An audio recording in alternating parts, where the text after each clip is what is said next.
Hey, what's up, everybody? I'm Doug Shoemaker with the Shoemaker Loan Team at Homestead Financial Mortgage, and I'm here with my new friend, Master Sergeant Calvin Dye with the Illinois State Police. How are you, sir? Doing wonderful, Doug. Well, man, I'm so glad to have you here. Tell me a little bit about you, man. Tell the team and our audience a little bit about you and what you do. Okay, so I'm Master Sergeant Calvin Dye Jr. from the Illinois State Police. I'm currently in my 20th year with the State Police. I'm currently assigned out of the Director's Office in Springfield under the Public Information Office. We basically deal with media inquiries and community outreach. That's awesome, man. So 20 years. What made you want to be a state police officer? Well, when I was in college, I graduated from McKendree University, and I majored in sociology. And while there, I got the opportunity to go to a juvenile detention center in Pierre Marquette out near Godfrey with a woman that was from the Prison Review Board. And I got she actually would let me talk to she was hearing their cases to see if they would be released or if they still needed to be incarcerated. And I learned a lot. And it was at that point, I was already considering it, but I knew then I really wanted to try to help people and prevent them from going down the wrong paths in life. Oh, that's awesome, man. Wow. What do you think, man? Is there a circumstance or an experience since you've been a state trooper that you were really able to make a difference that meant something to you? Yes, well, I do a lot of, even when I was on the street before I joined the Public Information Office and some of the work units, I've always, my entire 20-year career, did a lot of mentoring, big brothers, big sisters, volunteer coaching with basketball and football. So I always that's a passion of mine, is to help develop and mentor kids, and it's really rewarding when you see them successful and doing the right thing. So that's the what's most rewarding about the job to me. Yeah, that's awesome, man. I'm glad to hear that, and I always love to meet people, whatever they do, that absolutely love what they do. You know, it just makes such a big difference. Hey, so everybody, I'm walking down the street one day, and one of my neighbors down the street had driven by, and Don Trell's a state police officer as well, and for any of you guys that don't know, with the Home Foundation and Midwest Wing Fest, we do a lot to try and help our military, law enforcement, and firefighters. And I was talking to Don Trell that day. I like to make donations to different local charities that support that community. And I was talking to Don Trell about you guys, and was there anything you guys had going on that the Home Foundation might be able to help with?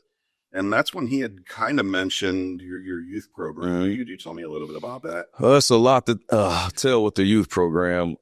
So proud of it. So blessed to be a part of it. So we're in our 20th year. It's kids, teenagers in between the ages of 13 to 17. It's a week-long residency program. It's not easy. It's a boot camp. They're not allowed any electronics. They're put through a very intense day for 6 days and 6 nights. The military assists us as well. The police officers, we stay there with them. There's a male dormitory, female dormitory. They're not allowed any electronics, no TVs or anything in their rooms. So, in a nutshell, they get up at 5:30 a.m. We show them the military style of making the beds. Shirts have to be tucked in. They have drill and inspection. That morning, they have physical training, PT that morning, and there's a lot of classroom during the day. We have presenters that present on cyberbullying. We have presenters that present on drugs, not to fall victim to peer pressure and utilizing drugs. We have someone from Rankin the last couple of years come over, and that's really helped. A lot of those kids do choose to go that route. We do a few fun things. We take them on a few field trips to SIUE, let them bowl and play softball and arcade games. And SIUE's one of their facilities has all that to offer. Take them on a fishing derby. So they do some fun things, but the main objective is for them to learn structure and discipline and how to control themselves. Some of them are really struggling to conform with authority. Some of them are court ordered, and some of them, it's very diverse. Some of them want to eventually go into the military, want to eventually become a police officer. And we've had several success stories from the camp. That's really interesting, and I wasn't even going to think to ask that, but the makeup of the youth there. Now that you bring that up, that is interesting. That the number of them, some of them have to be there, some of them choose to be there. What do you think the percentage of the kids that choose to be there? Any idea? Oh, I could. Yeah, I have the breakdown. The ones that want to be there, it's probably 20%. The ones that have to, well, the ones that were recommended by school counselors or the local school resource officers, probably about 50. And then there's probably about 30% that are actually court ordered, where some of the juvenile judges in the area heard about this camp and how strict it is. And they may have had a petty offense, anything from theft to stolen vehicles as a teen, where something that could lead to that could be charged as a felony. Judges are saying if you complete this camp, we'll wipe that, along with other things. They have to do like some community service. They have to do some wellness. But we've actually had court-ordered kids know what they're up against that can't take it and still want to quit. It's tough. You know, that first day, it's military. You know, we're yelling, screaming at them. I mean, they're pushed harder than they've ever been pushed in their lives, mentally and physically. But we try to tell them that that's how life is. You're going to be pushed in life. And at the end of the day, it's how you handle adversity. So it's planned to put them under the most tremendous amount of stress they've ever been under in their life. Because in life, you're going to have those type of challenges, because some of them are there because when they do get stressed out or adversity strikes, they act out in the wrong way. They fight, they bully, they steal. So we're trying to get them away from that. Okay, so you're not just introducing them into what it might be to be a law enforcement officer someday. You're actually giving them some life skills. Absolutely. Yeah, I hadn't even thought about that aspect, man. Of when I went in the military many years ago, when I was in boot camp, I remember there was some youth there that the attitudes weren't very good. They were very difficult, challenged individuals. But I was always blown away by at the end of a different group or training, some of the folks that their hearts changed. I was getting to that. Yeah, man, I got a lot of hope for people in humanity. Yeah. And I believe that when you get people with hardened hearts around people with that have care and love and joy, those hearts can change. What is that experience, man? Well, I guess let me ask, in your normal group of youth that come in each once a year, you do this? Yes, sir. Yep. Every July. How many folks are we talking about? We usually have about 70 kids, 70 teenagers. Yes, 70 teenagers. And this would be a great time to segue into what I was going to say next. So we march out about 30 officers and military, and we're yelling and screaming at them, having them line up. And I have several examples, but one that came to mind as you were just talking was there was a kid, just his demeanor, his body language, he just looked like a troublemaker. And right out the gate, we were probably 5 minutes into the parking lot. We had him get out of line, because we were trying to show him how to do position of attention, and he wasn't doing it. Just the body language was bad. He was throwing his bag down. So we pulled him out of line. A couple of us surrounded him, had him doing push-ups, and he's yelling and screaming. Well, he called one of the female officers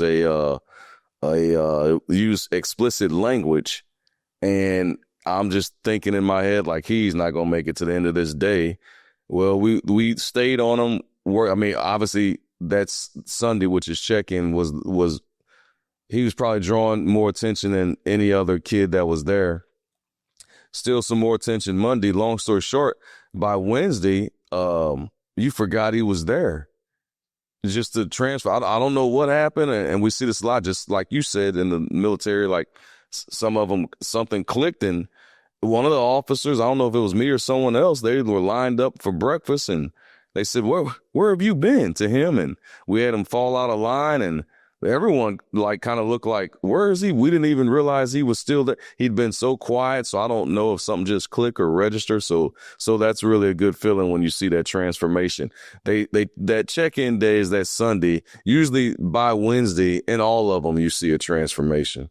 Well, what do you think the biggest transformation is, man? Is it hard-headedness? Is it what do you think it might be? What's the breakthrough, the average breakthrough? They start to realize that the bad body language, the talking back, the rolling eyes, the bad attitude, only thing that's going to get them is fussed at, lectured, and physical training. Where, I mean, we'll have, like, during some of the classroom presentations, you know, if some of them start arguing or what, yeah, we'll just take you right outside, and it's July, it's hot, and put you through some physical training. Some of them just finally get fed up with all the push-ups, the sit-ups, the running in place, and they just fix the attitude. How much do you think, man, in terms of that attitude, how much does it change on the average person maybe that didn't want to be there from start to finish? And I kind of bring this up, man, the last couple of years with Midwest Wing Fest, the team and I have had a really big goal. I don't know if repatriatize is the right word, but we wanted to create a really big area for the youth of the community where they could meet all the recruiters, they could meet local police officers, they could talk with these local heroes and, see their vehicles. And I just believe we're not going to change the world in 1 year or overnight. But if we create this environment where we can be with these kids and maybe give them a different experience than what they've seen most of their life, we realize that not everybody's out to get them. And that there's a lot of really good law enforcement officers and military and community leaders that, man, if given a chance, would love on them and really try to make their life better. So to that point, what is that what you're seeing overall, that, some of these kids, after being around you guys and realizing that you're not there to hurt them, are we seeing those? Yeah.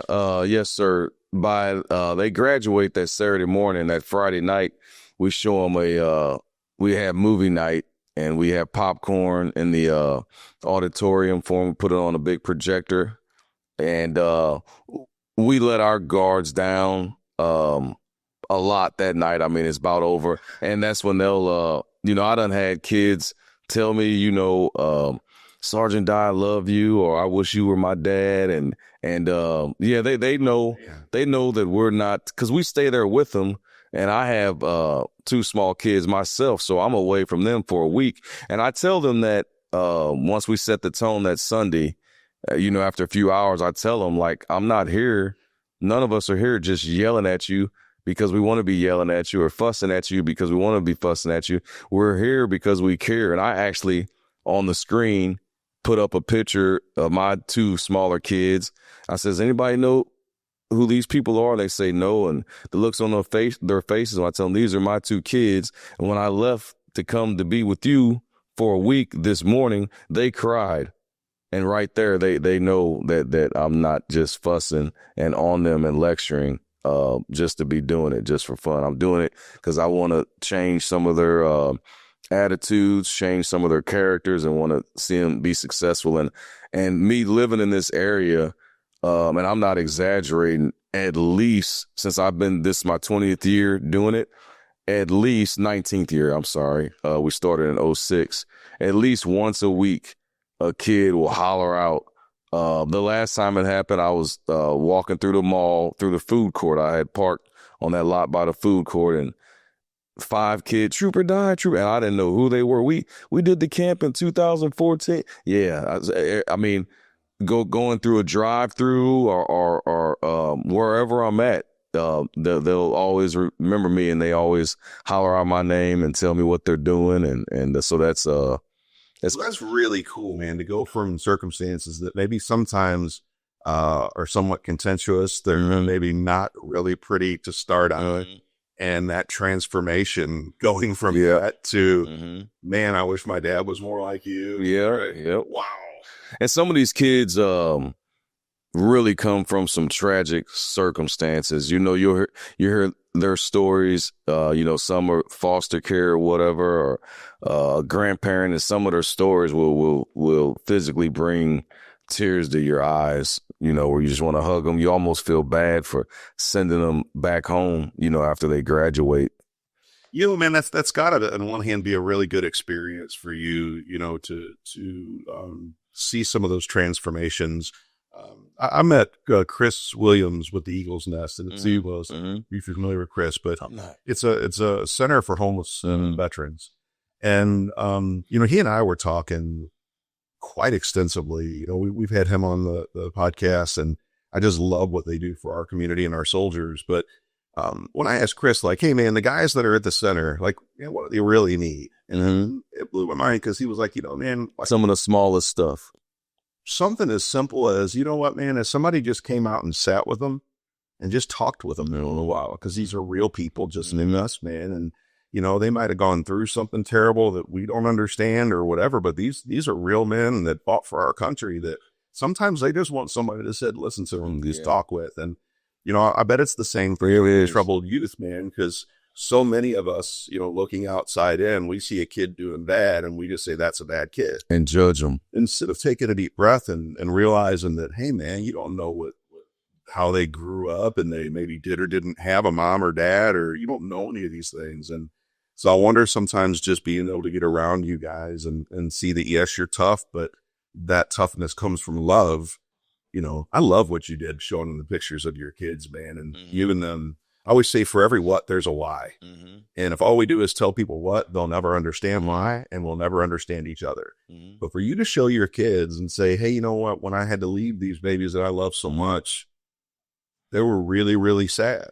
You mean so much to me. I'm willing to watch tears come out of my kids' eyes so I can be here with you. And that has to make it. Yeah, my kids don't like me working it. The first, a couple of years ago when my little boy was, he's 5 now, when he was about 2 or 3 maybe. And, I still get almost teary eyed thinking about it. That Sunday's long and it's hot, and they check in at SIUE at, 1 p.m. and, we're out in the heat with them. Well, it's that final night, and it's 12:30 a.m. I finally shower, lay in my bunk, and they sent me a video. KMOV Channel 4 had covered the camp, and they sent me the video because as soon as it showed my face on the TV, my little boy hollered out, "Daddy, Daddy!" Just got and I cut that off, and I was pretty emotional, and I was kind of wondering like, oh. That almost made me want to be there with him. And so that following morning, I played that for the class. And I said, so if you all think I'm just here yelling and screaming because it's fun to me, you got it all the way wrong. And I said, I'm not the only one. We have a couple of officers that usually the week we have the camp, it's their birthday, and the one drives all the way from Chicago with the state police all the way down, to Principiate College, over 5 hours during the week of her birthday. Wow. So, there's a lot of care. There's a lot of love. There's a lot of, trust. But getting back to your question, a lot of them just, they really need attention. They really need attention. All kids, heck, adults need attention. We all need attention. So, a lot. But where they get the most attention, we have squad time from 9p to 10p every day. And there's usually 2 or 3 officers assigned to each squad. And that's where it's like, where are you from? What did you know? That's where we have a snack with them and, water or juice. But, Officer Grimes from Edwardsville PD last year was able to get some donors to buy a brand new pair of tennis shoes for all the kids. And we heard so many of those kids. The one kid, I didn't see it, but several officers witnessed it. They walked by and he smelt it, and he told the other kid, he's tapping him, laughing. He said, I never smelled what new shoes smelled like. 16 years old. My God. Never had a new pair of shoes. Wow. It's a true story. My goodness. Well, man, I can sit here and talk to you about this all day long because Me too. Just absolutely love what you guys do. And I mean, since I was a kid, I've always looked at you guys as heroes, and I know a lot of the kids I grew up with did as well. I feel like over the last couple of decades, that's faded a little bit for whatever reasons. And, man, I'm committed along with a lot of other local people to try to bring that patriotism and that love for our heroes back. So I absolutely love what you guys do. I feel like, though, it's kind of a well-kept secret. I mean, I remember the Goofy movie, the Police Academy movie when I was a kid, right? But I've got to be honest, man, I don't know that I've heard mention of a youth program or anything like that. And gosh, maybe since, and maybe I wasn't listening, but to that point, man, what do you think our community out here can do to get this message out for us? That it's not just for, troubled kids. It's Right. for kids that they just, man, they still look at you guys as heroes and they want to be you someday. How does the community help you guys? Well, we still utilize the media every year. We start accepting the camp this year starts on July 13th.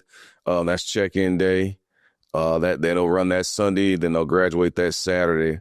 We usually put out a media blitz in May, and then we accept applications. And by the way, all of this, 6 days, 6 nights, 3 meals a day, all the education and educational things we do with them, field trips, life skills that they're going to learn, life lessons. It's only $20. And actually, if the parent guardian can't afford it, we end up paying it. All of this is only $20 For a week. For a week, $20. You folks hearing this? $20 to put your youth or maybe a friend or family member's youth through this program that might help them with a little bit of discipline. It might help them with a little bit of respect, not just for our law enforcement, but for you guys too. My goodness. Yeah, $20. I didn't realize that you could make that much of a difference in a human being's life for $20. $20. Yes. But getting back to your question about the how can the community help? Just, spread the word and spread the word. The more the merrier. We usually stop at about 70 or 80 kids. But if you know any kids out there that need some discipline, need some structure, you can send them our way. I'll leave my email address. I'll email you an application. And so people at large, if they wanted to make a donation, they would just email you, or is there a link? Yes. We don't, the camp doesn't operate off any state funding. We operate solely off of donations. And as you can expect, it is quite pricey that, host 70 kids at a college, Principia College in Elsa, Illinois is where we have the camp at, off the River Road. So yeah, we open for donations too. And so, hey, everybody, the Home Foundation is going to be making a $500 donation. Thank you. Thank you very much. I would love it if you guys would maybe open your wallets and help as well, because, man, I don't know anybody that wouldn't admit this is a wonderful program, a great program, not just for our youth today, but for our community. And it is a well-kept secret. What should everybody out there do to spread the word about you guys? Is there a website? Is there someplace they can go for details? Or I guess worst case, you can give me some information. I can post it in the link down below. Or the State Police Facebook page. And actually, we're going to put our media release up next week about the youth camp. So we have X and Facebook. So all the details and who to contact will be on our website the early part of next week. And also, I want to add, we have several success stories. So many kids have ended up in the military. We actually just had the first youth camper, Marquise Jones. He attended the camp in 07, 08, 2009, did junior ROTC at Cahokia High School, graduated Cahokia High School, went on into the Army, became a military police officer there, then worked for Ferguson Police Department, St. Charles County, most recently Swansea. And as of about 3 weeks ago, he graduated the Illinois State Police Academy. So he's our first youth camper to actually become a state trooper. And actually, if you're into college football, the Georgia wide receiver, he started out at Mizzou for 2 years and he transferred to Georgia. Dominic Lovett, who they're anticipating him getting drafted here in a week or two for the NFL, had an excellent season at the University of Georgia. He attended the camp 2 years in a row. So, man, he's somebody I would love to interview. He's. I mean, what a transformation! Goodness, that's incredible, man. He said, so you've heard of Dominic Lovett? Yeah, yep. Went to West and East St. Louis. Yes, his mom just text me, inviting me. They're having a draft party for him. But I'm pretty sure he'll do an interview. Yeah, he did the camp 2 years in a row. And not just me, several of us still keep in contact with him. And when he was in high school, well, I gotta share this story now. So him and I didn't see eye to eye. The first year we did at the camp, then the second year he was supposed to, you've already been through the program. You're a role model. He was acting up more than anyone there. And we were going back and forth.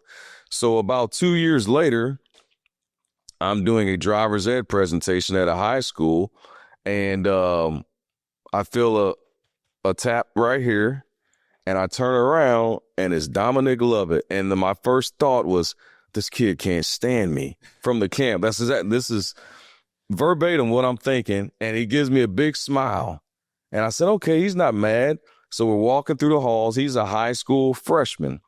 We're walking through the halls, and one of the football coaches says, I'm in uniform like this, says, how do you know Lovett? I said, he attended our camp, and he says, oh, he's really good at football. So I'm not really buying it. I'm like, Lovett? And he says, yeah. So I go down. I knew the head football coach. I go in his office, and I've got Lovett with me. And I said, is he? They're saying he's good. He goes, oh, yeah, he's going to be big time next year. And I said, does he still like act out and have a talk back? And the football coach looks me right in the eyes and goes, yes, he does, but he's worth the maintenance. And so his sophomore year, the high school the coach had me come talk to the team about choices, decision making, and they tell me, Lovett's a sophomore on varsity. He'll get a little time at wide receiver, and he's going to be our kickoff return man. So his first game, I'm working the DuQuoin State Fair, and I tell him, I said, hey, if you score a touchdown, because the coaches are saying he's just going to be average this year. He'll be good the next 2 years. I said, if you score a touchdown, I said, I'll remember what I offered him. I said, I'll take you to a steakhouse or whatever. And as I'm working the DuQuoin State Fair, my phone is blowing up. And I had forgot about the guy. I mean, he's a sophomore. The coaches are saying, he's barely going to play. And I got 8 messages from people that said, Lovett took the opening kickoff, 91 yards for a touchdown. I scrolled down. He just caught a 50-yard, 4 touchdowns. 4? His first game as a sophomore on varsity. Later that night, he texted me, I like Ruth Chris. That's hilarious. That's hilarious. That's a true story. Did he get the biggest stick? Oh, yeah, he did. Oh, yeah. Wow. Yeah, I'm very proud of him. And he's actually came back to the camp and spoke at the graduation. Wow. That's incredible, man. And, dude, I really appreciate you coming on, because it's one thing to think about a person or think about their job, but when you get to know somebody's heart, boy, does it make a difference. I would imagine for a lot of your youth, that's probably what they're going through. They had a certain narrative most of their life. Yeah. Generally, in a lot of cases with youth, it's not good about you guys. Right. Yes, that's true too. So I believe there's more than one truth always. The truth of who he was when he was a young man, the truth of who he is 5 or 10 years later. And also his truths changed, because when you first met you, the man didn't like you because you were out to get him. You were this, you were, all those things that was in his head. And that was true for him. Those were facts for him at that time. Whether we like it or not, those were his facts. Now you fast forward a number of years later, you're the same man. He's the same man. But the facts have changed. Yes. Yeah. The old facts it's not that they're no longer facts. It was true to him. Yeah. But now he has a new truth. And I forgot about this part. I just talked to his dad last night. He called me, and it made me feel good. You see, I'm kind of getting emotional. He thanked me because once I saw him that day, I was there presenting the driver's ed. We stayed in touch, and his mother would call me all throughout high school 4 or 5 times, you need to go talk to him.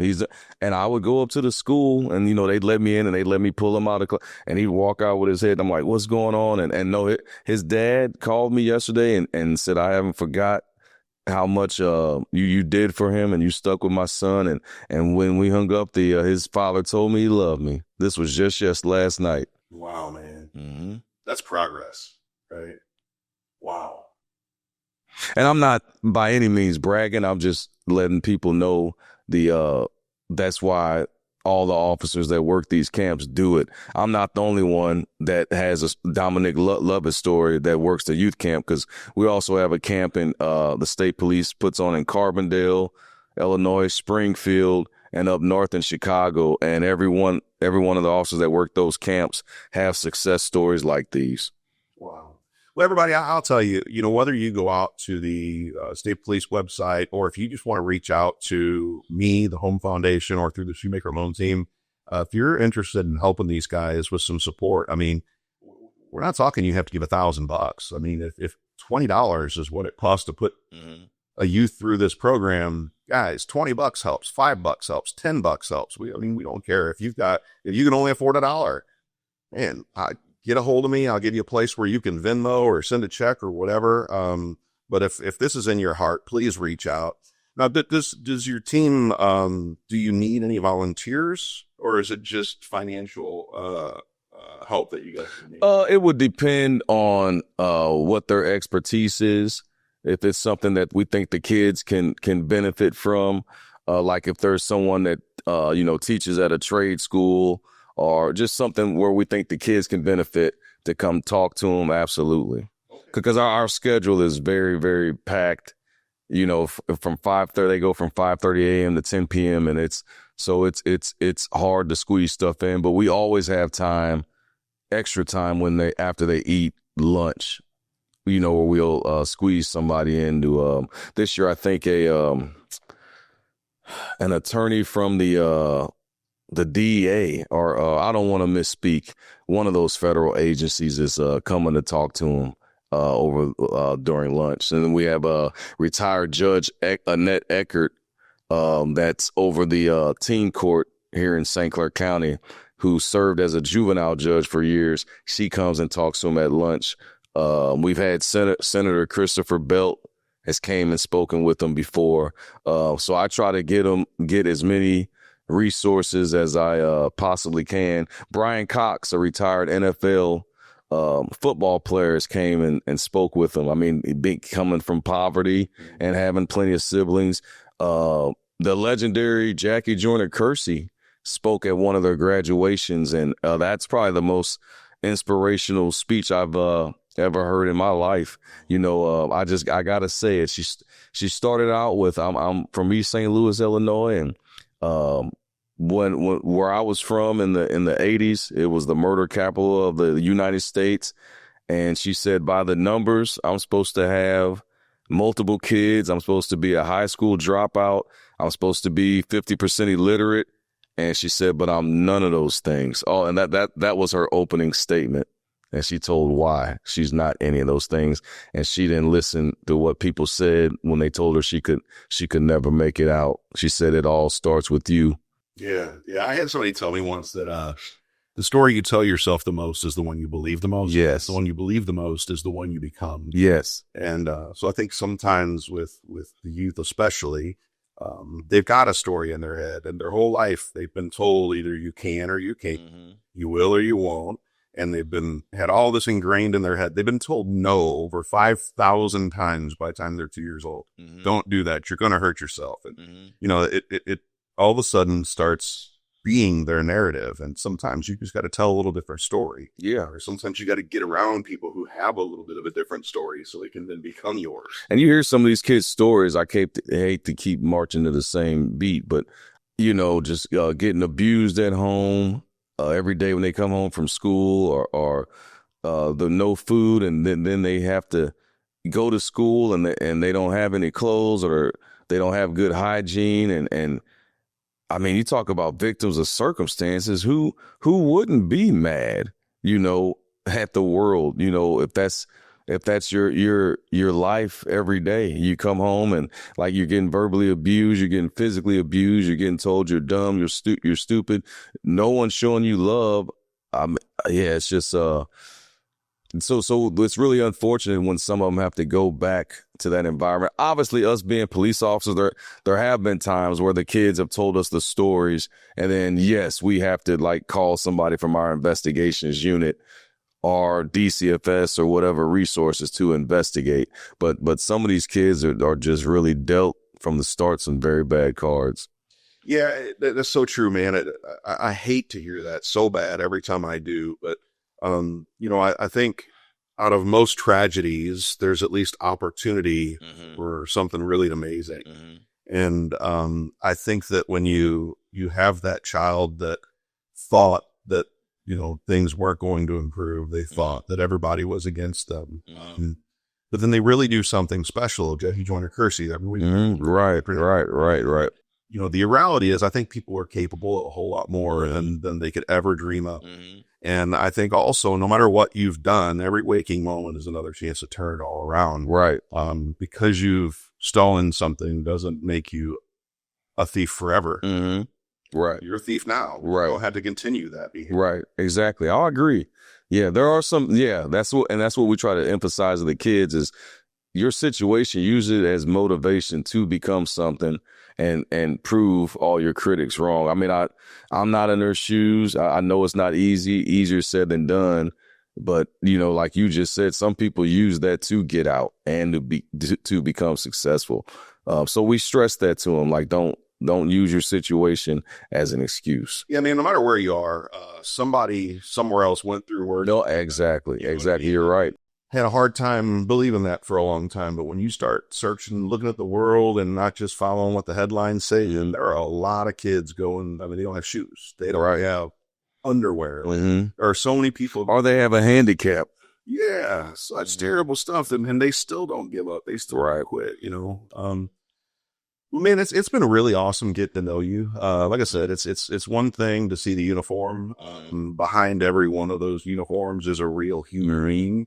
And I think it's always good for everybody to see that. What I mean, I think sometimes we see that shield and that badge and whatever, and we forget that you guys are human. We forget that you have kids at home if you want to come home to. So, man, I've really enjoyed getting to know you, and it's obvious how much you care about the program. Any final words you'd like to say to the audience out there about the program or how they can help, or anything you want to end with today? Most importantly, I just want to thank you for having me on and having me, tell the who, what, when, where, why about the camp. And like you said, I'm sure it shows my passion. But the only thing I'd ask the community, if you know any kids that can benefit from this camp, like I say, you can go to our website next week. We'll have a press release out, and you'll be able to contact me or somebody from our agency for an application. But I appreciate you taking the time and having me on to tell the youth camp story. No worries, man. Like I said, I really appreciate you guys and what you do, and it means a lot. So, hey, everybody, the Home Foundation today is going to make a $500 donation to help. Thanks for it. Thanks for I would really appreciate it if any of you out there would match that $500. Heck, do $5. Whatever you can do, we would really appreciate it. We'll have some information down below for you. And keep in mind, the Home Foundation stands for the Heroes of the Metro East. And a couple of our main goals are, one, we want to connect with folks that are military, law enforcement, firefighters, or prior, that are now in kind of referral-based businesses. Maybe they do lawn care, an electrician, whatever. Out of 25 years of being in the mortgage industry, I've got thousands of clients that are always looking for some kind of help. Like I said, lawn care, financial planners, you name it. I would always rather support somebody who was a prior law enforcement person, military, or firefighter than anybody else. So if that's you, or you know somebody who fits that criteria, make sure and reach out to us. We like to make donations to local 501c3s that support military, law enforcement, and firefighters. So if you know of a local cause, kind of like what Master Sergeant Diasman on here talking about today, I would love to meet you. I'd love to hear more, and hopefully we can support you guys as well.